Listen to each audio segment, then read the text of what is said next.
तो नमस्कार दोस्तों, मैं हूं पंडित एस.के. मिश्रा और स्वागत करता हूं आपका अपने YouTube चैनल पर। आज मैं आपको बताने वाला हूं कि वो कौन सी चीजें हैं जो सिंह राशि वालों को परेशान कर सकती हैं और वो कौन सी चीजें हैं जो सिंह राशि वालों को लाभ पहुंचा सकती हैं। तो एक एक करके सारी चीजें बताऊंगा कि आपका करियर कैसा रहने वाला है, आपका प्रेम संबंध कैसा रहने वाला है, आपका स्वास्थ्य कैसा रहने वाला है और साथ ही साथ उनके क्या क्या उपाय हैं, वो एक एक करके सारी चीजों का वर्णन मैं इस पूरे वीडियो में करने वाला हूं। तो आखिरी तक वीडियो में बने रहिएगा, वीडियो छोड़ करके मत जाइएगा क्योंकि सारी चीजें आपको इस वीडियो में मिलने वाली हैं। अगर छोड़ करके जाएंगे तो कई सारी चीजें आप मिस कर देंगे जिसके कारण आपको बहुत ज्यादा नुकसान भी उठाना पड़ सकता है। तो चलिए शुरू करते हैं अपनी इस वीडियो को। लेकिन अगर अभी तक आपने इस चैनल को सब्सक्राइब नहीं किया है और वीडियो को लाइक नहीं किया है तो बिना सोचे समझे कर दीजिए, क्योंकि सबसे अच्छा मुहूर्त है आपको चैनल को सब्सक्राइब करने का और मेरी सारी की सारी वीडियो उससे आप तक सबसे पहले पहुंचेंगी। तो चलिए शुरू करते हैं अपनी इस वीडियो को। देखिए, सबसे पहले हम बात करेंगे आपके स्वास्थ्य के बारे में। तो सबसे पहले मैं आपको बताना चाहूंगा कि जो राहु हैं वे आपके अष्टम भाव में बैठे हुए हैं और जो केतु महाराज हैं वे आपके दूसरे भाव में बैठे हुए हैं, जिसके कारण आपको फूड पॉइजनिंग को लेकर के समस्या पैदा हो सकती है, जिसके कारण आपको फूड के द्वारा कोई ना कोई बीमारी हो सकती है। तो इसके लिए आपको ये भी सलाह दी जाती है कि कहीं बाहर का कोई भोजन न खाएं, कोई ऑयली चीज ज्यादा ना खाएं जिसके कारण आपको फूड पॉइजनिंग हो जाए या फिर आपको भोजन से संबंधित कोई भी समस्या हो जाए। तो आपको भोजन पे अपने विशेषकर ध्यान देना है जिसके कारण आपको भोजन से कोई भी समस्या न हो पाए। साथ ही साथ आपको कमर दर्द का भी एहसास इस महीने हो सकता है, इस 9 जुलाई से लेकर के 31 जुलाई के बीच में। और साथ ही साथ आपको ये सलाह दी जाती है कोई भारी भरकम ऐसी कोई सामान ना उठाएं जिससे कि आपके कमर पे सबसे ज्यादा लोड पड़े और इसके कारण आपके कमर में कोई ना कोई समस्या उत्पन्न हो जाए।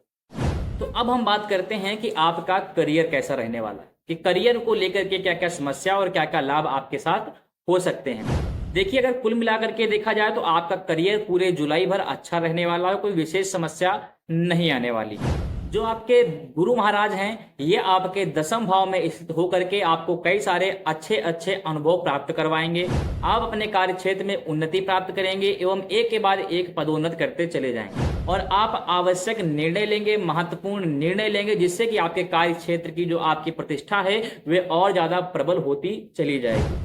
साथ ही साथ जो सबसे अच्छी चीज आपकी है वे आपके सूर्य जो है एकादश भाव में स्थित है और ये आपको सर्वगुण संपन्न बनाएगी और हर तरीके से आपको उन्नति प्रदान करवाती रहेगी।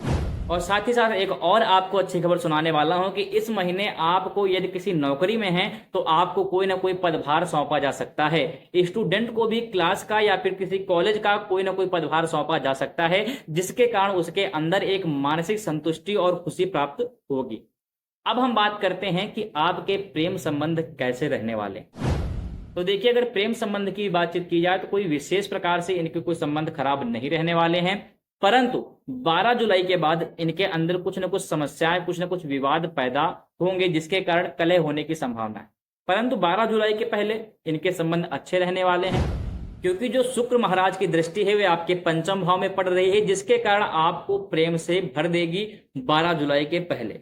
लेकिन मैं आपको एक और सलाह दूंगा कि अगर आप इस 12 जुलाई के पहले का समय का अच्छा उपयोग करना चाहते हैं तो कहीं ना कहीं टूर पे जाएं, अपने प्रेमी के साथ में अच्छा समय बिताएं।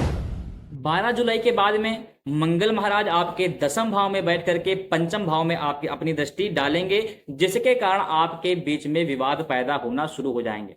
दोनों में से किसी एक को आपके प्रति शंका उत्पन्न हो सकती है जिसके कारण आपके बीच में विवाद हो सकता है। साथ ही साथ घर की आर्थिक स्थिति न ठीक होने के कारण भी आपका विवाद हो सकता है या फिर आपके पति या पत्नी की किसी मांग को आप न पूर्ण कर पाए इसके कारण भी विवाद हो सकता है। और क्योंकि आपके शुक्र महाराज आपके पंचम भाव में दृष्टि डाल रहे हैं इसके कारण आपको तनाव का भी सामना करना पड़ेगा। तो एक तरीके से कह सकते हैं कि आपका स्वास्थ्य भी कोई बहुत अच्छा नहीं रहने वाला है, खासकर फूड पॉइजनिंग को लेकर के। लेकिन आपका करियर जो है अच्छा रहने वाला है, फिर चाहे वो 12 जुलाई के बाद हो या फिर 12 जुलाई के पहले हो। और साथ ही साथ आपका प्रेम संबंध भी कोई विशेष प्रकार से खराब नहीं रहने वाला है, परंतु 12 जुलाई के बाद में थोड़ा बहुत तनाव बढ़ सकता है, थोड़े बहुत झगड़े हो सकते हैं, परंतु वो तो हर एक परिवार में आम बात है, उसके लिए आपको बहुत ज्यादा परेशान होने की आवश्यकता नहीं है। क्योंकि अधिकतर परिवार अगर आप देखेंगे फिर चाहे वो बड़े से बड़ा हो या छोटे से छोटा हो, चाहे वो आईएएस का परिवार हो या फिर किसी गरीब झोपड़ी का, कुछ ना कुछ तो थोड़ा बहुत झगड़ा चलता रहता है। इसके कारण आपको बहुत ज्यादा तनाव लेने की आवश्यकता नहीं है, बहुत ज्यादा परेशान होने की आवश्यकता नहीं है, क्योंकि ये छोटी सी चीज है और आकर के चली जाएगी। 20 जुलाई के बाद फिर से आपका समय जो है नॉर्मल होने लगेगा और आपके प्रेम संबंध फिर से अच्छे होने लगेंगे। तो इसलिए अगर इस 12 जुलाई से लेकर के 20 जुलाई के बीच में आपको कुछ समस्या आ रही है तो उसके लिए आपको परेशान नहीं होना है, एकदम मन में शांति धारण करके उसको समय का इंतजार करना है और आपका समय ये भी बीत जाएगा। कहते हैं कि जब भी आपका बुरा समय आता है तो एक ही चीज काम आती है कि यह समय भी बीत जाएगा, कि समय तब तक, कि आज अगर आपके पास रात है तो कल सवेरा बिल्कुल आएगा, इसमें कोई दो राय नहीं, क्योंकि इसकी प्रकृति का एक नियम है कि समय जो है परिवर्तनशील है। आज अगर आपके साथ कुछ हो रहा है तो कल उसका समय परिवर्तित अवश्य होगा। एक बच्चा होता है, फिर जवान होता है, फिर बुढ़ा होता है, मर जाता है, फिर से जन्म लेता है, फिर बच्चा, बूढ़ा, जवान, तो ये सब चलता रहता है। ये प्रकृति का नियम है कि परिवर्तन आपके साथ होता ही रहेगा। अब हम बात करेंगे कि वो कौन कौन सी सलाह है, वो कौन कौन सी उपाय हैं जो कि ज्योतिष की तरफ से सिंह राशि वालों को दी जाती है। सबसे पहले कि आपको विष्णु जी की पूजा करनी है। अगर हो सके तो इस महीने आप पूर्णिमा के दिन भगवान सत्यनारायण जी की कथा भी अवश्य सुनिए, इससे भी आपको बहुत ज्यादा लाभ प्राप्त होगा।